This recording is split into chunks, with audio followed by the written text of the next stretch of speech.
નમસ્કાર, સમાચારોમાં હું છું આપની સાથે હિરલ મહેતા। મહત્વના સમાચાર ભરૂચના દહેજમાંથી સામે આવ્યા છે કે જ્યાં ફરી એક વખત આગ લાગવાનો બનાવ સામે આવી રહ્યો છે। યુનિવર્સલ કેમિકલ કંપનીમાં આગ ફાટી નીકળતા દોડધામ મચી ગઈ હતી।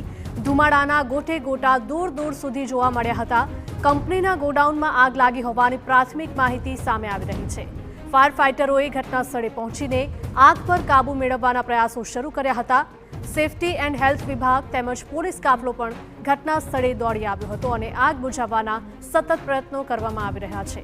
સંવાદદાતા અંકિત જોડાયા છે વધુ માહિતી સાથે। અંકિત, ભરૂચના દહેજની આ ઘટના છે, કયા કારણોસર આગ લાગી હતી? જી, આ કંપનીના ગોડાઉનમાં આગ લાગી હોવાની માહિતી સામે આવી રહી છે। ફાયર બ્રિગેડો અને સેફટીની ટીમ છે તે ઘટના સ્થળે પહોંચી ચૂકી છે।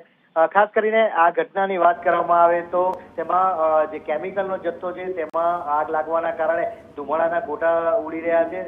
સાથે સાથે હજુ સુધી આ ઘટનામાં કોઈ પણ પ્રકારની જાનહાનિના અહેવાલો સાંપડ્યા નથી, પરંતુ હજુ પણ આગને સંપૂર્ણ નિયંત્રણમાં આવતા અડધોથી 1 કલાક જેટલો સમય લાગી શકે છે તેમ નિષ્ણાતો જણાવી રહ્યા છે।